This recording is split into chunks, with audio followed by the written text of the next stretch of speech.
that maybe you might move your wedding here, no? Why don't we get married right now, Blaine? Yeah.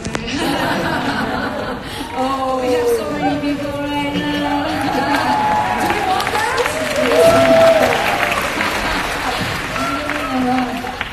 So you've joined us at just the right time because we've been talking about evolving kitchen cultures. We're talking about personal philosophies that contribute to creating kitchens of balance, of energy, of optimism, and with empathy.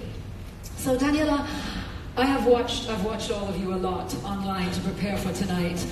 And Massimo, you keep turning up in every video. What is going on? What's going on? Like masterclass and then this and that. Masterclass it's really something I didn't want to do it. Really? Till You they don't said, look like you didn't want to do it. till they said you can do whatever you want. Okay, then you did, yeah. Okay, so I said I'm not gonna cook. I'm gonna teach contemporary thinking. They Fantastic. said, okay, do whatever you want. So me and Taka, we drop a lot of lemon tart with burnt risotto. I see it. We did so many crazy things. It's beautiful, and I can't wait. I might even take your master class.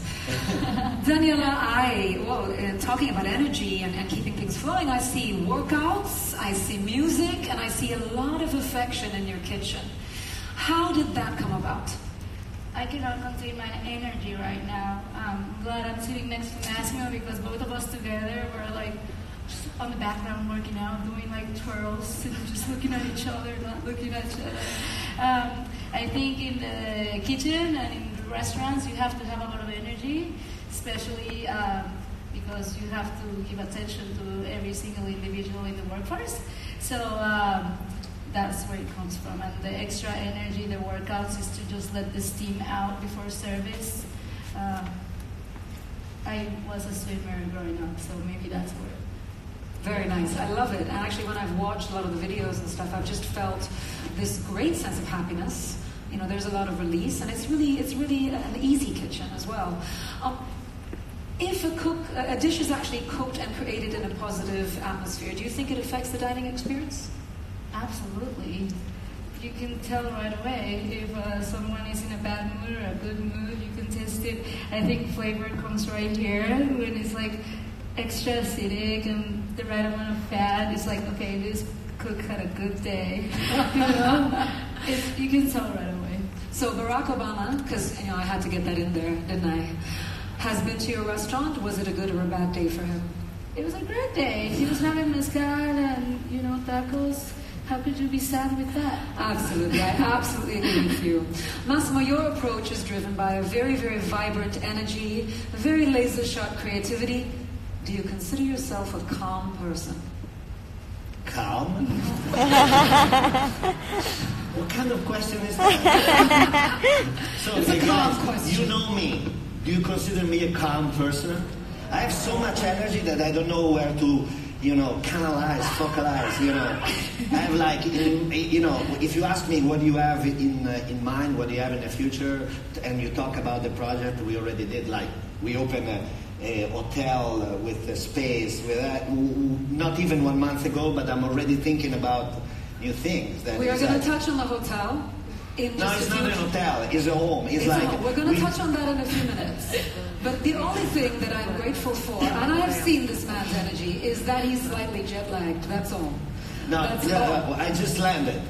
So, but I already had a few dumplings with andoni. Oh, perfect. Dumplings, a little coffee, we're good to go. Yeah, triple coffee. So, adding on to talking about, creating great kitchen presence and creating great kitchen karma, what matters to you in creating a respectful, optimistic kitchen environment? I think,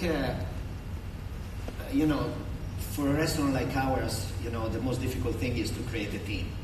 A team is everything. I'm here, and we have people in Florence, in Dubai, in Modena, everywhere, and the restaurant runs so perfectly, like a perfectly, And I think is the most difficult thing to choose these people and to stimulate them in a cultural way to make them feel they can grow and they can learn and grow.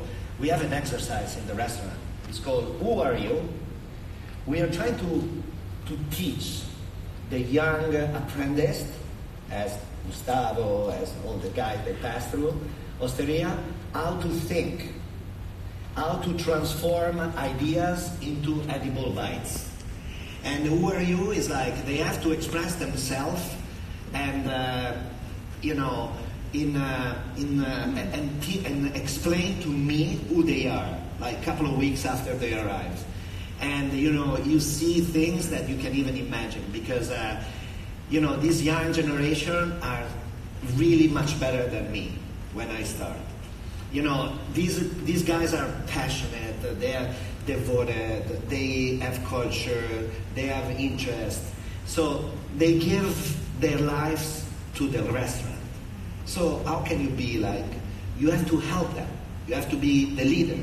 You have to show them that you are the first one to arrive and the last one to leave. If they see an example like that, and they see that we care about them, even Taka or Davide, or, something magic comes out from them. Actually, I have to say that, one of the best, maybe the best tiramisu I ever tried in my life was made by a north of England guy, 19 years old, who left England to come down in Italy because of us. And after 6 months, he didn't speak with anyone because he was too shy. He came out with this idea. He was in a bakery and was the best tiramisu I ever tried in my life. So, what I want to ask you is, when you asked him, who are you, what did he say? when I asked, When you asked him, who are you? yeah, What did he say? he said, I'm this. I'm a guy who is in love for Italian cuisine, who was trained in a restaurant north of England, who was cooking French cuisine. I've learned technique, but my heart was in Italy and was in Via Stella. So I met him outside of the restaurant, and he was waiting for me to say something. It was raining, but outside the osteria there are people all the time, so you don't pay attention. And so I saw him totally soaked, he was like completely wet. And I said, listen, what are you doing there? I said, I'm waiting for you, I have to talk to you. He said, come in. And he explained to me that he left England, he wants to come, and so I said, well, what are you doing? I love to bake. So I sent Taka upstairs. He got a jacket and pants, and he put him in the bakery. And he came out this, it's like he expressed himself in this such an incredible way. I'm gonna stand outside Austria. No. That's very important. In the rain. Don't come outside. And if you don't invite me in, so I'm gonna be very disappointed and very upset because now we're friends. I mean, that's how it is. I want to move very swiftly because we're talking about this, and this is leadership. And I think when you actually are interested in somebody and what they have to say. Let's talk about responsible leadership, okay? What does that actually mean to you, and how do you facilitate it, Daniela? Well, it starts with us, right? If you want someone to act one way, you have to show the example. I think sometimes the problem that I saw growing up in kitchens is being taught as a group rather than an individual. So it's really important to get to know each person, to know how you talk to each person.